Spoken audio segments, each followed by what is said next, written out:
Zimbabweans, today the 16th of August 2026, I, Bhekimpilo Mbedzi, would like to thank you. Especially I want to start by thanking the National Democratic Working Group, the family which showed that they are united. They showed their support in many ways. They showed support to my family while I was incarcerated. Fellow Zimbabweans, this is the 30th day since I've been released from prison on bail.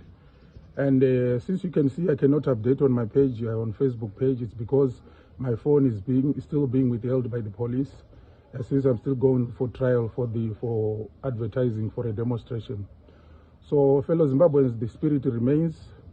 And I would also like to thank the leader of the National Democratic Working Group, facilitator Job Scala, for showing his support and for showing his leadership as we mobilize against the amendment of the illegal amendment of the Constitution of the land. Secondly, I would like to thank the general populace of the land in Zimbabwe, each and every citizen from any walk of life who showed support to me, who showed support to the idea that we have to challenge the illegal amendment of the Constitution of the land democratically. So I'd like to thank them a lot.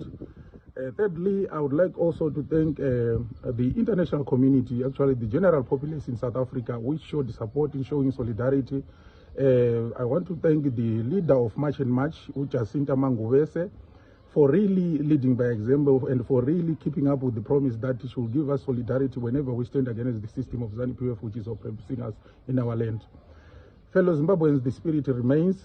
Of course, I will not discuss much since I'm still going for trial, but the idea still remains, and we shall also continue organizing for other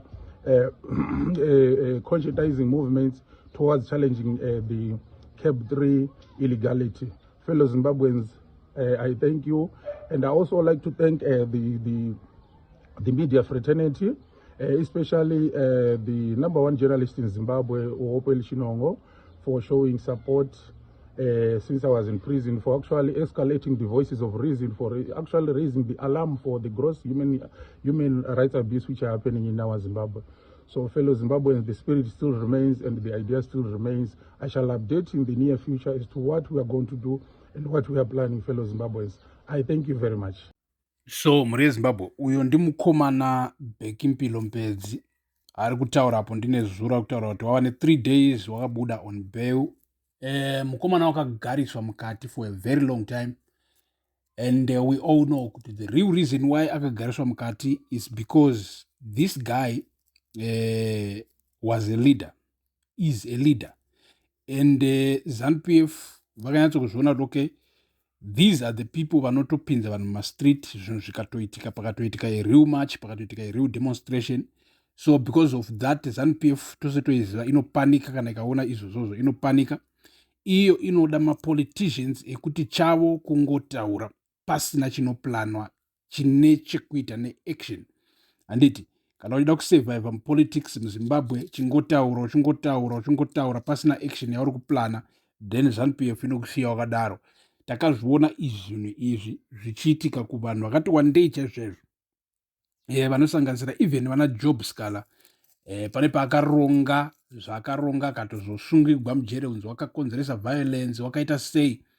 And takaona isusu what happened kuna Job Scala was even worse, was serious. But anyway, let's talk about Bhekimpilo Mbedzi nezvaari kutaura mhuri yeZimbabwe. Because what he is saying is important. He is saying we are still standing in the same spirit, yekuti CAB 3, and we are still going to fight CAB 3's illegality. CAB 3's illegality. Right? A lot of Zimbabweans right now varinga vakutongoti zvakatodii, zvakatoendwa, zvakatoita sei. But what people don't understand is kuti politics, one regime inotouya igonyangadza, igonetsa, igotonga vanhu zvechitororo, igorova vanhu, igoita sei.